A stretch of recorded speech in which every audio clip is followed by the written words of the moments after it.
Good evening and welcome to Lyrebird News. I'm Bo Rickson. And I'm Fiona Danock.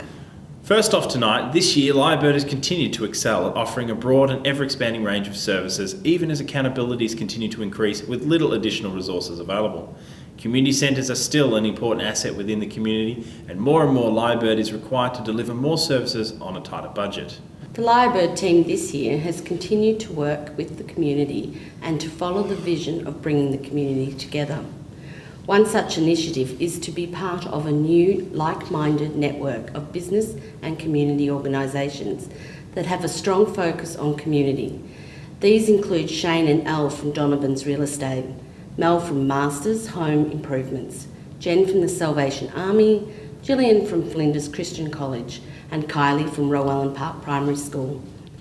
In addition to good business practices and continuous improvement remains a high priority for Lyrebird as is reviewing and maintaining policies to ensure the efficient running of the centre. Lyrebird continues to work towards a community business plan, providing quality programs, activities, classes for the community. With Lyrebird's ageing infrastructure, ongoing works within the centre has also been a necessary priority. To ensure a healthy and welcoming environment is maintained, Lyrebird works proactively in maintaining and upgrading where possible. One such initiative is the new solar panels installed in the building. To tell us more about it, we're going to cross to Carolyn, our hallway correspondent, for further details. Carolyn? That's right, Bo. This year, Lyrebird Community Centre and the Carrum Downs Library received a large investment in a solar power system from Frankston City Council. This was funded under the Council's Energy and Water Efficiency Infrastructure Capital Works program. The two massive 19 kilowatt systems were installed in May and between them generate over 50,000 kilowatts per year. This should pay for itself in around 7 years. Lyrebird is mindful of the importance of reducing environmental impacts and supports initiatives for energy reduction and sustainability across the whole organisation. Now back to you. Thanks for that, Carolyn. And in other news, fundraising activities have become an integral part of the centre's already busy schedule to ensure vital services are maintained and subsidies provide for our community where possible. Lyrebird's cash reserves that have been built up over prior years are now proving vital as the centre faces decrease in Frankston City Council operational funding. This decrease in funding will impact on the centre's overall budget, which is indicating a deficit in the vicinity of $10,000 for the 2014 and 15 financial year. The board and management have been and will continue to review ongoing costs and services with a view to minimising losses and aiming for another small surplus if possible. To tell us more about our finances, we're joined by Roland. Roland, thanks for joining us. Hi, Bo. Roland, let me start by asking, are the financial statements for Lyrebird properly drawn up for a true and fair view of the financial position at the end of the financial year, and is it able to pay its debts as and when they become due? Yes, the accounts are pretty strong, Bo. They've been audited by the centre's independent auditor, Richard Vergona of VA Group, and he signed off on an independent audit report accordingly. What are the financial position at the end of 30th of June 2014? The centre achieved a surplus this year of $900 compares to $1,200 last year. Notable that that's on a $433,000 turnover, so a very finely balanced result. That turnover is some $12,000 less than the previous year despite increased expenses. We've been able to come up with a very good result and retained approximately $167,000 of net assets. Very good. Is there anything else you'd like to report on with the finances for 2014? Nothing special to report on, but I do believe we need to acknowledge yet again the wonderful job that Fiona and her team have done throughout the year and in coming up with such a fantastic result under very, very difficult circumstances. And so I commend her and her team accordingly. Thanks for joining us, Roland. Thanks, Bo. To enable Lyrebird to continue to deliver innovative and diverse range of programs and activities, it is essential that Lyrebird continually look at new grants and funding opportunities. The success of our submissions is sometimes hindered by the many not-for-profit organisations like ours, all competing for the same bucket of money. For a change of pace, Simone is standing by for an update on adult education. Simone, are you there? Thanks, Fiona. To date, we have delivered just over 10,000 student contact hours of accredited training, 1,400 of funded pre-accredited training and a further 600 of fee-for-service pre-accredited training.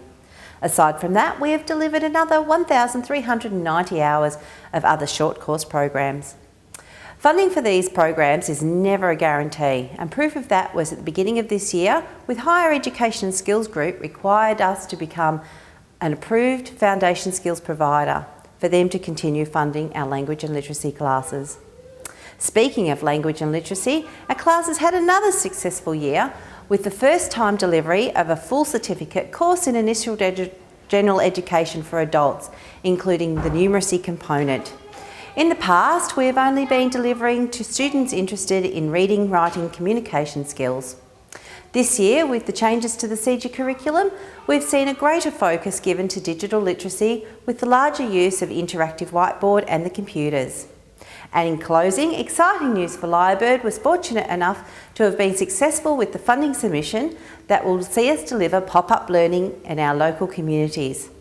The pop-up shops have taken off in retail over the past 10 years, and we want to bring this to learning. The learning activities will provide a first point of contact for our target participants and provide great marketing opportunity while testing new initiatives. This project will run over a 24 months period, commencing in October 2014 and finishing in July 2016. Now back to you, Fiona. Thanks, Simone. Now for an outlook on today's climate in the children's services, we cross to Sue. The climate in children's services is looking good for 2015.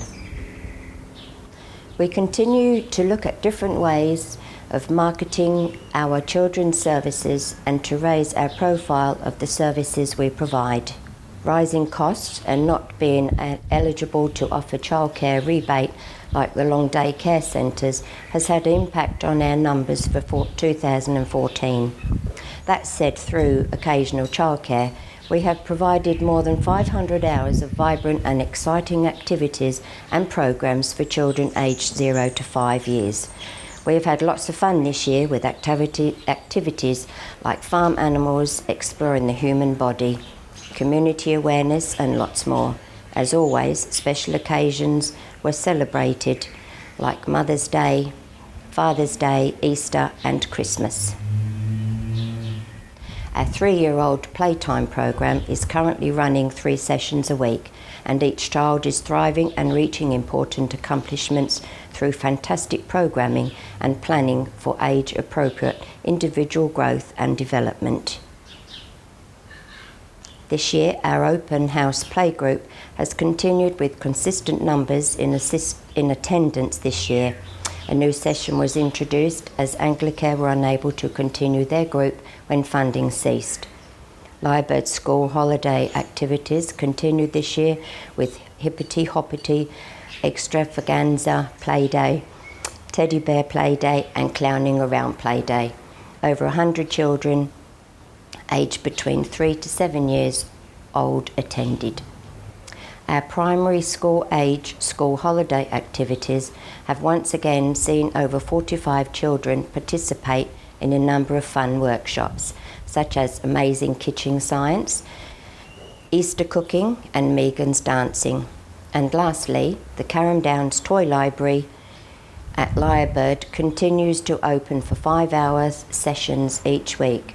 It has an extensive range of educational toys and party packs that have been well utilised by its members during the year. Thanks, Fiona. Thanks, Sue. This just in, Lyrebird, renowned for the events it puts on every year and the flagship Christmas Community Festival, has announced the location is changing after 8 years. The 2014 festival will be held in a new and bigger location at the Carrum Downs Recreational Reserve on Ridge Road. This move allows a growing number of local organisations and businesses to be involved. The date for the event is Saturday the 20th of December.